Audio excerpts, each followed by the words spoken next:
Olá, bom dia. Você acompanha agora o programa Mais Saúde da TV Assembleia. No quadro Fala Doutor desta semana, vamos mostrar os cuidados com a saúde bucal das crianças. É o odontopediatra tirando as dúvidas da população nas ruas de São Luís. Veja também uma reportagem sobre uma pesquisa no combate à dengue realizada pela FAPEMA. No quadro Vacina Sim, você vai ficar por dentro dos locais para se imunizar contra diversas doenças. E mais, uma reportagem sobre o Centro de Referência Ninar, que completa 8 anos de existência. E uma entrevista no estúdio com o médico neurocirurgião Jairo Ângelos, especialista no tratamento da doença de Parkinson. Eu sou Ismael Gama e o programa Mais Saúde está no ar.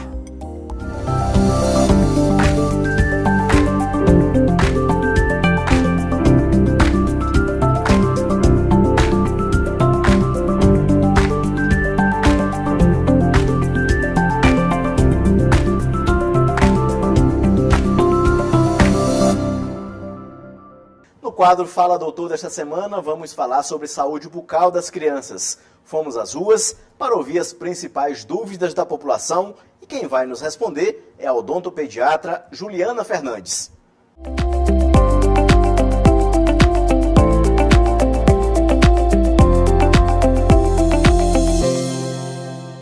Quando a gente, mãe, identifica cárie numa criança, qual o procedimento? A primeira medida é, de fato, procurar o dentista, especialmente o odontopediatra, que tem condutas de manejo de comportamento de crianças pequenas, para que elas possam aceitar melhor o atendimento, ter um ambiente mais agradável para elas, mais lúdico, e isso facilita muito o manejo da criança no consultório odontológico. A partir de qual idade que a criança é recomendado que a criança bote aparelho? O uso do aparelho dentário ele começa muito cedo. A ortodontia hoje ela tem duas vertentes, a interceptativa e a preventiva, que começa bem cedo. Crianças a partir de 5, 6 anos a gente começa as primeiras intervenções. Mais convencionalmente assim na adolescência, 12 anos. Mas nós temos uma vertente da ortodontia que permite intervenções mais precoces. O que fazer se a criança ficar irritada na escovação? A irritação da criança durante a escovação, especialmente crianças pequenas, é bastante comum, porque elas demandam de uma maturidade para entender que é um momento importante para a saúde bucal delas. E as crianças hoje, dada a quantidade de entretenimento que nós temos, a tela, uso de celulares, elas têm uma limitação com relação a essa paciência de fazer uma atividade que seja habitual.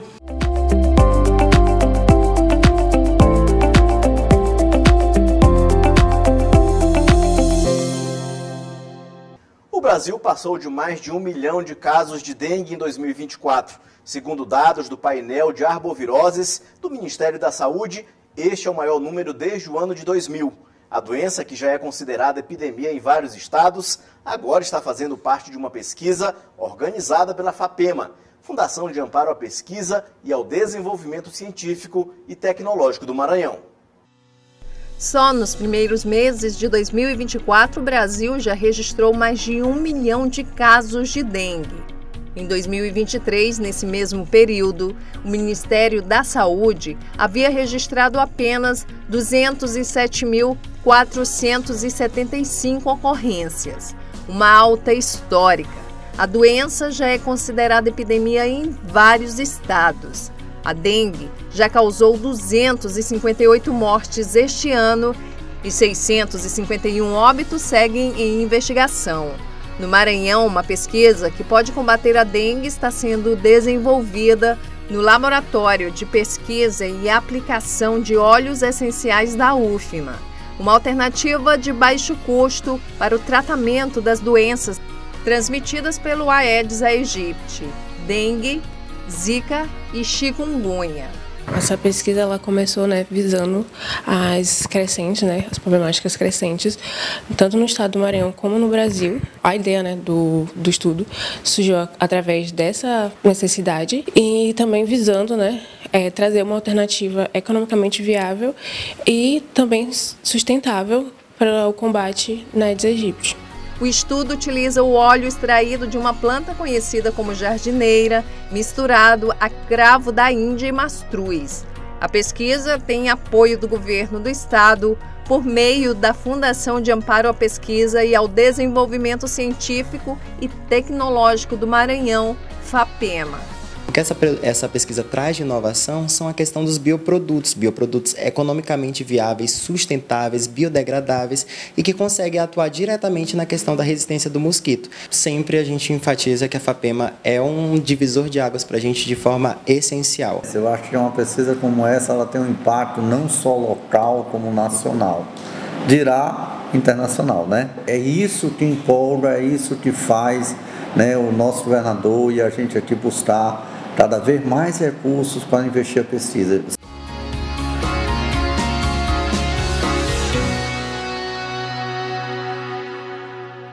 Você acompanha após o intervalo locais onde você possa se imunizar de várias doenças. É o Vacina Sim. E mais, uma reportagem sobre o Centro de Referência Ninar. E veja também uma entrevista com o médico neurocirurgião Jairo Ângelos. Ele vai falar sobre a doença de Parkinson. Eu aguardo você.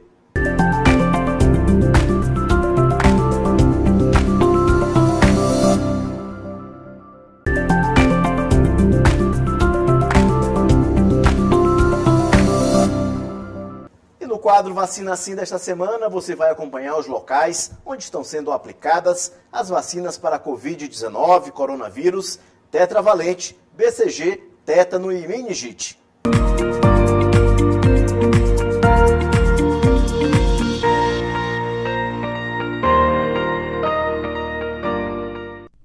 Fique por dentro dos principais postos de saúde que oferecem vacinas para Covid-19, tetravalente, BCG, tétano e meningite. No posto de saúde, Unidade de Saúde da Família Pirapora, endereço Avenida Santos Dumont, quadra D, sem número, no Tirirical. Centro de Saúde da Liberdade, na Rua Machado de Assis, sem número, no bairro da Liberdade.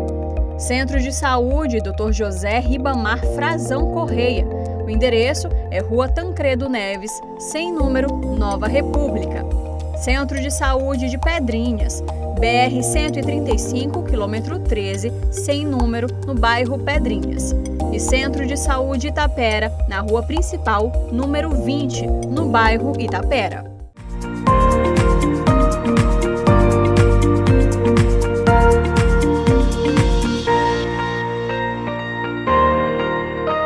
A Casa de Apoio Ninar completa este mês 8 anos de existência. É um local que oferece tratamento especializado às crianças com problemas de neurodesenvolvimento, entre os quais está a microcefalia. A iniciativa pioneira no Maranhão dispõe de equipes multidisciplinares e espaços adequados para atendimento e reabilitação. Veja na reportagem de Carla Bianca. Aos poucos, os movimentos aparecem. As sessões para a reabilitação do Ravi são acompanhadas de muito perto pela mãe do menino. Ele teve complicações no nascimento e agora é atendido pela equipe multiprofissional do Centro de Referência Ninar. Quando o Ravi nasceu, ele demorou muito, para nascer. Aí ele ficou preso no meu canal vaginal. Aí faltou oxigênio no cérebro dele. Aí ele teve que vir para cá, para o Juvencio. Aí, desde então, começou nossa luta de vir para cá e sempre um atendimento excelente.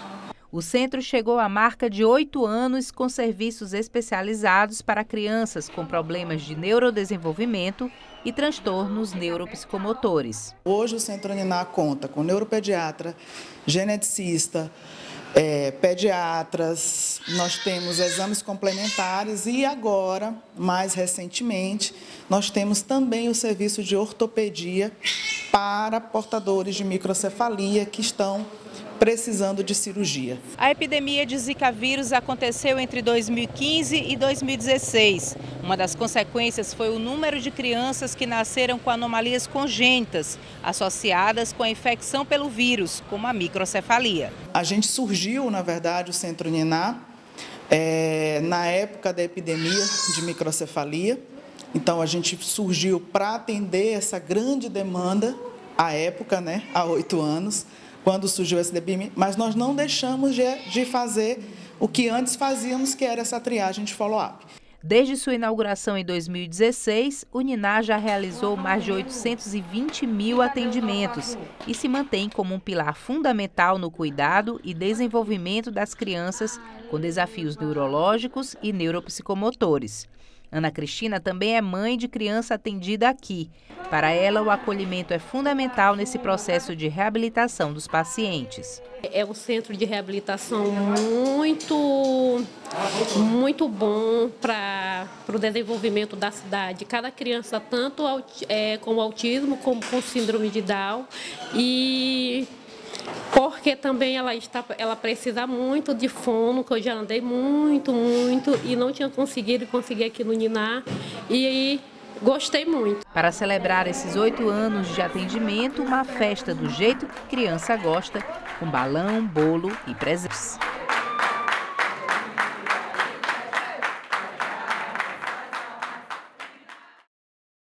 No programa de hoje, a nossa entrevista é com o médico neurocirurgião Jairo Ângelos. Ele vai falar sobre a doença de Parkinson. Seja bem-vindo, doutor Jairo, ao programa Mais Saúde aqui da TV Assembleia. Obrigado pelo convite. Doutor, o que é o Parkinson, a doença de Parkinson? Bom, é muito importante a gente conversar sobre esse assunto, né, que é a segunda doença degenerativa do sistema nervoso central mais frequente, só perde para o Alzheimer. Então, é uma doença degenerativa de células que controlam os movimentos dos pacientes, né? Tanto que levam aos principais sintomas motores, como lentidão, rigidez, tremor, instabilidade postural, dificuldade para caminhar por conta disso, né? Então, é uma doença degenerativa do sistema nervoso central, muito frequente, inclusive. A OMS estima que existem em torno de 4 milhões de pessoas no mundo, né, que são diagnosticadas com a doença, e no Brasil esse número é em torno de 200 mil pessoas, né? Então, é uma doença que tem uma relevância clínica e tem um impacto na saúde pública muito importante para a gente falar sobre ela. Doutor, quando é que deve ser acendido o alerta na família para algum caso suspeito? Interessante. A doença de Parkinson ela não é hereditária, né? Existem alguns casos de Parkinson hereditário, mas são muito pouco frequentes, né? Mas se existe uma pessoa na família que tem a doença, outras pessoas na família têm um risco um pouco mais aumentado em relação à população geral. Não quer dizer que se tem alguém na família, um parente, um irmão ou um filho vai ter a doença, mas essa pessoa liga um alerta que tem um risco um pouco mais elevado de apresentar a doença em um momento da vida. Doutor, e no caso, como é que é fechado o diagnóstico para se identificar o Parkinson? Ótima pergunta. Muitas pessoas acham que tem que fazer ressonância, tomografia, mas o diagnóstico do Parkinson ele é eminentemente clínico, baseado nos sinais e sintomas do paciente. O paciente procura o médico, geralmente a partir dos sintomas motores, que a gente reconhece como tremor de repouso, né? O paciente está conversando na sua casa e o bracinho está tremendo, a mãozinha, né? Que é o tremor de repouso. Aqui vale um parêntese que nem todo paciente com Parkinson pode apresentar tremor. Tem pacientes que têm o Parkinson diagnosticado, mas não tem o caso de tremor clássico, né, como a gente conhece.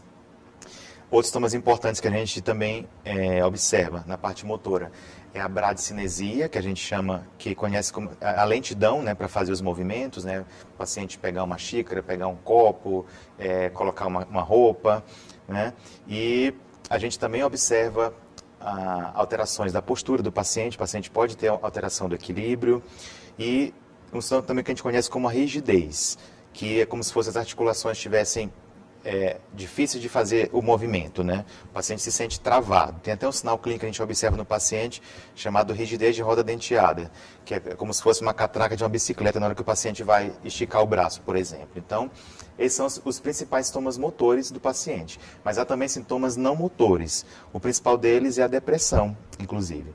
Alguns pacientes chegam ao consultório ou o diagnóstico é feito a partir de um quadro depressivo.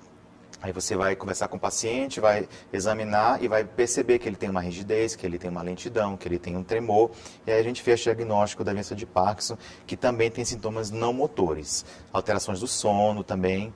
Tem um sinal, tem uma alteração que é percebida muito precocemente em alguns pacientes, que é uma alteração do olfato. Às vezes essa alteração ela precede o diagnóstico do paciente em alguns anos. Isso é uma coisa importante também da gente falar. Dentro desse diagnóstico, como é que fica o raciocínio? Acompanha as mesmas dificuldades dos sintomas motores, físicos? é importante, né? Muitas pessoas confundem Alzheimer com Parkinson, né? O raciocínio, memória, essas coisas, né? Então, a parte cognitiva do Parkinson, na fase inicial, ela é preservada. Agora, sim, se o paciente tem um quadro depressivo muito forte, também as funções cognitivas vão estar um pouco alteradas por conta da depressão. Agora, o Parkinson, nas fases mais tardias da doença, pacientes com Parkinson mais de 20 anos, mais de 25 anos, a própria doença tem um acometimento também no sistema cognitivo. Vai começar a alterar a memória, o paciente pode começar a ter alucinações, mas, repito, isso em fases mais avançadas da doença. Doutor, e o perfil de público de pessoas que são diagnosticadas com Parkinson? É mais homem, mais mulheres? Como é que está? Antigamente a gente ficava sabendo que muitos idosos tinham. Permanece dessa mesma forma? Ótima pergunta. É uma doença principalmente de pacientes idosos, mas a gente tem casos de Parkinson precoce com muita frequência, né? A maioria dos pacientes são diagnosticados acima de 55 anos de idade, já é uma fase já mais tardia. Mas é uma doença que acomete mais homens e, como a gente conversou aqui, existem os casos mais precoces, né, em pacientes com 40 anos, 45, que são casos mais desafiadores para o diagnóstico, mas também há casos sim de Parkinson nessa faixa etária. Doutor, no caso, é possível fazer algo para tentar diminuir os danos futuramente, caso tenha possibilidade de se ter a doença? Bom, importante pergunta, né? Não existe hoje uma maneira da gente prevenir o aparecimento da doença. O que se tem na literatura é atividade física, que a pessoa que tem uma atividade física regular, um hábito regular de praticar exercícios físicos, né? De acordo com a OMS, pelo menos 150 minutos por semana de atividade física regular. Existem estudos que mostram uma redução da frequência do Parkinson nessas pessoas, né? Para a pessoa que já tem o diagnóstico do Parkinson, a atividade física também é importante, porque ela ajuda o paciente a lidar melhor com a doença ela progride mais lentamente, o paciente tem uma melhor qualidade de vida. Então, a atividade física, ela faz parte também do paciente que já tem o diagnóstico da doença de Parkinson. Doutor, e em relação a tratamento? Medicamentoso, como é que funciona?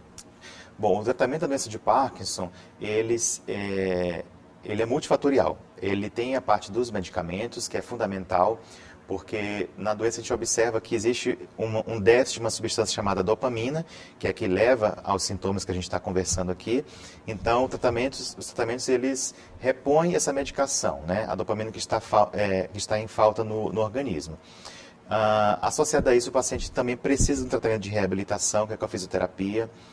Em alguns momentos da doença, o paciente vai precisar ter um suporte fonoaudiológico, porque ele pode ter uma dificuldade para engolir os alimentos e também uma situação marcante no Parkinson é a hipofonia. O paciente começa a falar um pouquinho mais baixo, então ele precisa de um fonoaudiólogo para ajudá-lo nessa comunicação com a família, no trabalho, se ele trabalha ainda.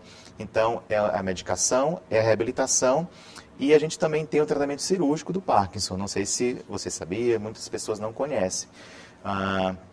Em torno de 20% dos pacientes com Parkinson, essa população pode precisar do tratamento cirúrgico quando as medicações não resolvem mais os sintomas e também quando o paciente começa a experimentar complicações da terapia.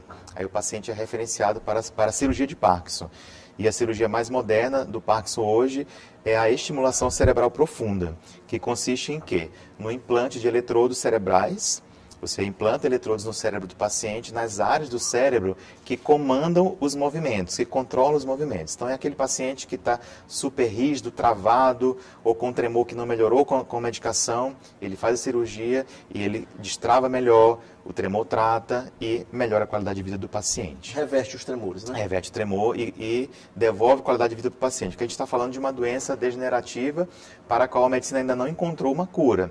Mas a cirurgia ela devolve qualidade de vida do paciente. Então, se o paciente tem essa doença e tem um tratamento que lhe ofereça uma melhor qualidade de vida, com certeza o tratamento é muito bem-vindo. É um paciente que não dirigia mais e volta a dirigir, por exemplo. Então, a cirurgia, quando ela é bem indicada, ela é muito bem-vinda para o paciente, que pode melhorar muito os seus sintomas e a qualidade de vida também. Essa cirurgia já existe no Sistema Único de Saúde, doutor? Sim, a cirurgia de estimulação cerebral profunda, a gente também chama ela de DBS, né, que é uma sigla em inglês. É uma cirurgia que existe no mundo há mais de 30 anos, no Brasil também já existe há bastante tempo, né? Ela não é experimental, muita gente ainda acha que isso pode ser experimental, mas não é experimental. Os convênios, eles pagam a cirurgia, essa cirurgia está inclusa no rol de procedimentos da ANS, né?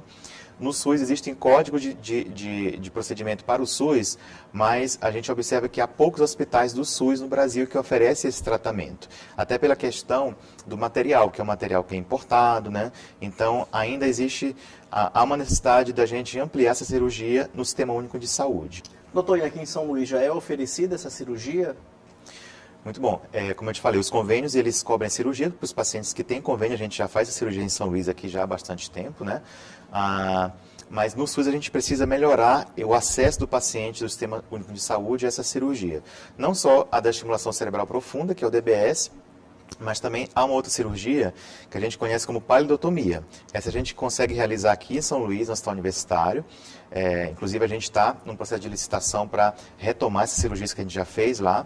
E também tem ótimos resultados. Os pacientes também têm uma excelente resposta clínica com esse procedimento também cirúrgico. É um procedimento mais antigo, mas também até hoje a gente ainda consegue aplicar bastante.